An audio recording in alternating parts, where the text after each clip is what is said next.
This is the 2019 Hungarian Formula 1 Grand Prix Fantasy Wrap, brought to you by Fox Blockhead. That's me. Welcome. It's been a while, and it's been a while since the Hungarian Grand Prix. Apologies, but hopefully this is well worth the wait. First of all, the fantasy race results. Remember, this is from a fantasy perspective, so even though Hamilton won the race, Verstappen with pole position still got the most points out of the race. 45 fantasy points for him. Hamilton with 44, and third was Carlos Sainz. Fifth place finish, but still did well enough to get third in the race. With 36 points, we have Mercedes, who were the top team, on 53. Max Verstappen with the fastest lap gets him a bonus 5, which is the other reason why he got propelled to first place. Here are the driver standings from Hungary. Carlos Sainz with a massive value right there. Kimi Räikkönen doing well yet again. Vettel, Leclerc, the Ferraris coming in 4th and 5th. Unfortunately, Bottas coming 11th. Topping that second column. Grosjean, unfortunately, missing out on the finishing line yet again. The constructors' results look like this. Mercedes and Ferrari with a point behind Ferrari. Red Bull, 47. Pretty good value there. But McLaren, wow, 3.58 value. That is pretty good. Pretty good from McLaren. Alpha, 2.24. Pretty good value there as well. Williams, 3 points. Poor Williams. The dream team looks like this. If you picked these guys, these drivers, and McLaren, then you would have picked up 229 points, which is the most, as far as I've calculated, that you could collect from the Hungarian Grand Prix if it was your first Grand Prix. If you've got other guys, other drivers who've increased in value, then potentially you can get more than this. But this is what I've calculated at a value of 100 exactly. 229 points would have been a pretty good pickup. Verstappen, Hamilton, Sainz, Räikkönen and Gasly with McLaren. The dud team, these are the drivers you did not want to have from Hungary. They were the bottom 5 scorers, plus Williams, the team, for a -4 total. If you've turboed Grosjean, then you're probably not watching Formula 1 or hoping for the best from the Haas driver. 45.6 was the value on that, so you're not doing a very good job at picking. You need at least one top driver in there, plus a top team. This is something new for this video. After the 12th race, which was Hungary, I've got your dream studs and avoidable duds. The studs look like this: Bottas, Kvyat, Hamilton, Stroll, Gasly, Russell, Verstappen, Sainz. These are the drivers who have appeared in the Dream Team more often than not. Bottas with 8 Dream Team appearances out of 12. Kvyat doing pretty good for the Toro Rosso. Hamilton with only 5 Dream Team appearances, but that's because his value is so high. And you can only make the Dream Team if you fit into that $100 million budget. And you've got to get good results as well. Carlos Sainz with 4. George Russell with 4 appearances as well. Mercedes, the top team so far this season. The duds look like this: Grosjean, Kubica, Giovinazzi, Albon, Norris, Ricciardo, Magnussen, Stroll, Hülkenberg and Kvyat. So Kvyat and Stroll both up there as studs, but also up there as duds. Out of 12 races, they have appeared 10 and 9 times. Kvyat 10, Stroll 9 times in either studs or duds. So could take a risk, could steer clear, but definitely Haas and Alfa Romeo, not really teams that you want to be relying on for big points. Let's put it that way. The driver's bonus chance for Hungary, we only had Max Verstappen in with a chance. He had 4 top 10 qualifying runs in a row. Hungary, he got his first ever pole position. Well done, Max Verstappen. +5 for you right there. That is another reason why he would have been catapulted to top driver for Hungary race. And in the race, Carlos Sainz, we've already discussed him. 1, 2, 3, 4 races finishing top 10, and Hungary as well for a bonus 10. That's why he would have been third place after Hungary. Top teams in Hungary now. Mercedes was the only qualifying team where both drivers qualified in Q3 for 2 races in a row, and Hungary they both did as well. I think they got second and third, if I remember right, and that gives them a +5 as the team to beat. There were no teams up for the bonus in the race from Hungary. Looking ahead now in qualifying, we had Gasly and Hulkenberg, who were on 2, finishing Q3 twice, and in Hungary, Gasly is up for a 3rd, so he did well. Hulkenberg didn't make Q3, so that leaves us with 1 driver. If Gasly does well in Belgium, then he's up for a bonus in Italy. We've got another 5 drivers there who are currently on 2. So if they do well in Belgium and in Italy, then they're up for a bonus in Singapore. So looking ahead, but that's what you need to do in this fantasy team. 1 change per week without it costing you. So you need to make sure that you're on the ball with all these driver bonuses, because these will pick up valuable points. They will pick up valuable points. Kvyat is the only driver here that was on a 2 top 10 finish twice, with Hungary being the 3rd, unfortunately did not finish in the top 10. So he is out of the running. We do have 4 drivers, though, who are currently on 2. So Hamilton, the only one who appears in both of those lists. But depending on what happens in Belgium and Italy, again, Singapore could be the race for those drivers. Look out for those in the coming weeks. After the summer break, of course, constructors qualifying, this is what we're looking at. Red Bull are on 2, so they are on a bonus possibility for Belgium if both drivers can finish in Q3. Ferrari, McLaren, they are both up for Italy if they can finish Q3 in Belgium. In the race, we've got 4 teams, Ferrari, Red Bull, McLaren and Mercedes, who are up for a bonus in Italy if they can get it done in Belgium. So we'll see what happens. Ferrari, Red Bull, Mercedes doing quite well at this stage. McLaren maybe, maybe not. Have to wait and see how they go. Norris is, again, he's the maybe, maybe not. The driver standings now, these are the drivers over the course of the whole season. That value there is points per million per race. So Carlos Sainz there with the best value, 1.58. Bottas just below, and Russell, that is looking pretty good. Hamilton still leading ahead of Verstappen by about 60 points, 70 points. And then Bottas another 50 points behind. Carlos Sainz there in 6th. That's right, 6th, with Gasly in 7th, 20 points behind. So the second Red Bull driver just missing out on that top 6, which is where you would expect the top 3 teams to be. But McLaren doing really well there. Driver standings bottom 10, led by Kvyat and Stroll, who both have more than 100 points each. Albon, Hulkenberg, down to Grosjean, -12. Still scraping, still trying to get over that 0 barrier. 0 barrier, not a barrier that you want to trying to be clambering over. But everyone in that bottom part, except for Kvyat, less than a value of 1. So not doing too crash hot. But hopefully that gives you an idea of which drivers you'd be wanting to pick up. And this is the constructors, McLaren. The McLaren's 2.33 value, doing very well in this last little bit, with Racing Point and Toro Rosso up there challenging as well.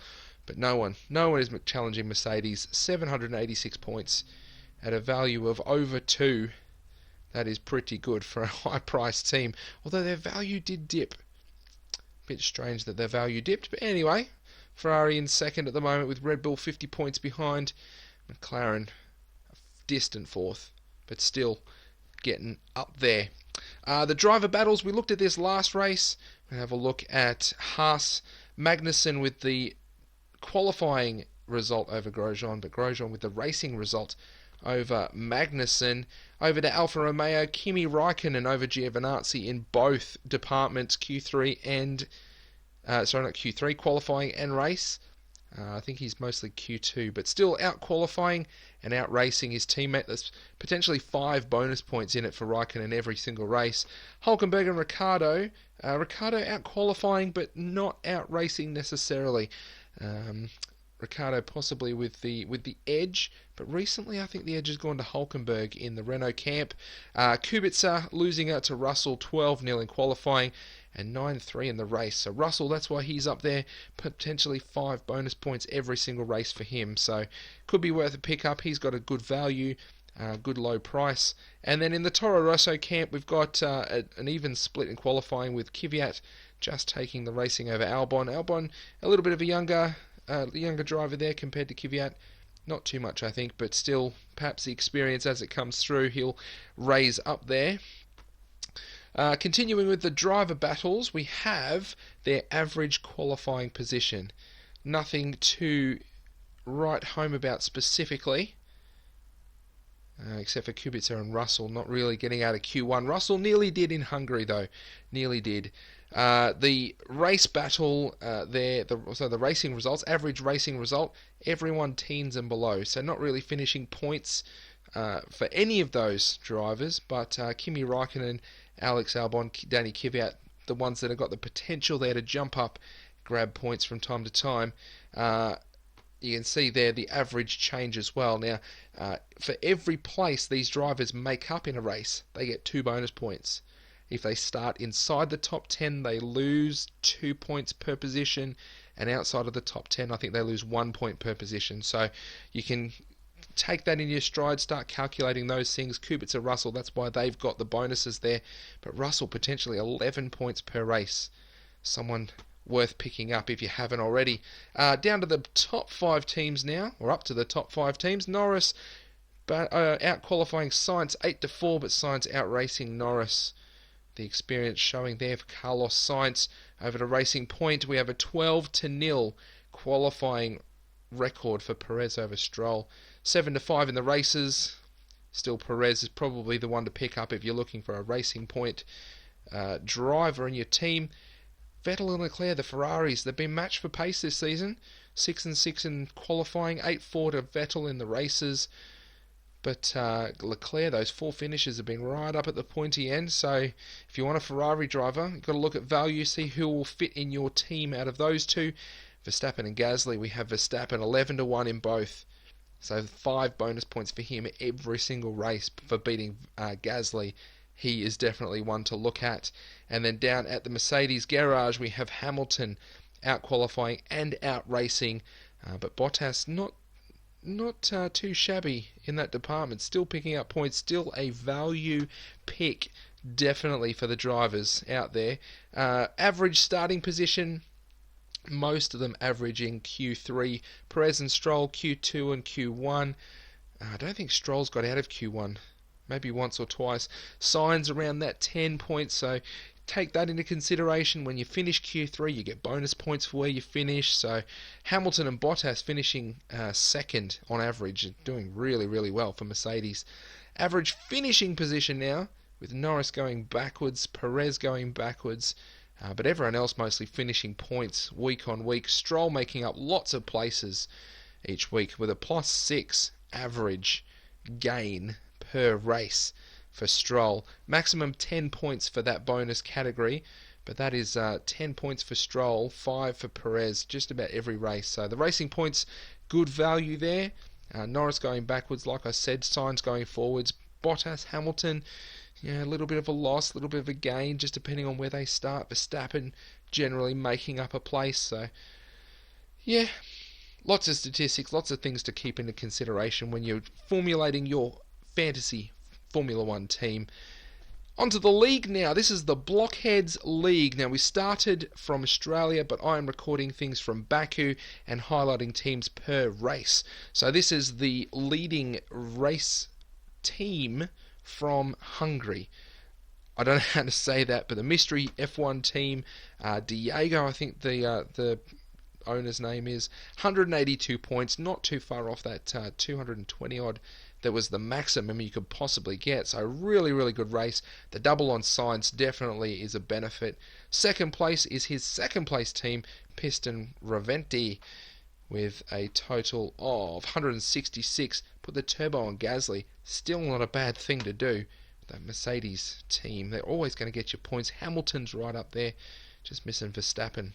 And In Hungary, we have a third place of Mysterious Bright Mystery. Well done, Kevin, for that third place. Hamilton and Bottas, both there. McLaren taking the points there. Sainz, Verstappen, really good team there. Total of 164, so just third place. Just third place. That's right. We're all there or thereabouts. Have a look at the results from last week. Lowest score was 144, and that was Kevin's second team, SGG, the Peeps. But everyone's still up there. A spread of about 400 points covering everyone. And that's the total since Baku. If you want to see the full standings from Australia, you have to jump onto fantasy.formula1.com, find the Blockheads League, the link, the token code, the league code is in the description. Join the league. If you get a top score, you will be highlighted next race. Alright, here we go. Follow the signs. This was my team in Hungary. We had Verstappen, we had Bottas, we had Red Bull, we had Raikkonen. Turbo was on Norris. Not a very big pickup. 140 points. 140, I thought I got 144. Anyway, typo. For Belgium, we are swapping in signs for Norris, giving him the turbo. He's doing really well, finishing races quite well at the moment. Hanging on to Verstappen, I think he's up for bonuses. Red Bull's up for bonuses, so hopefully we're going to get those next race in Belgium. This was the engine. Blockheads 156, right in the middle there. Ferrari was the team. Sainz got the double. Leclerc, Kvyat, Bottas. But for Belgium, I am playing my wild card. You get 2 wild cards per season, one in the first half, which is just finished. This is actually my wild card for the second half. So I've picked up Hamilton and Verstappen. Hopefully they're going to have a good battle and finish pointy end. We've got Perez just outdoing everything. Russell, bonus points every week. Raikkonen, a good midfield driver, really solid. And McLaren, the best of the rest in the midfield. Hopefully the value will come through and get me loads of points. That's the plan anyway. We'll see how it turns out. Anyway, the next race, Belgium, one of my favourite races on the calendar for 2019, is going to happen over the weekend of August 30th to September 1st with qualification 3 p.m. August 31st local time. That is when you need to get your changes into your team for them to count for Belgium. I think that's the right way to describe it. So get your changes in, join the league, and we'll see what happens. Hopefully I can start moving up the ladder, getting some better results. Anyway, that was your Hungarian Formula 1 fantasy review for 2019. My name is Fox Blockhead. Thank you very much for watching. If you enjoyed, please leave a like. And until next time, I'll see you later, alligators.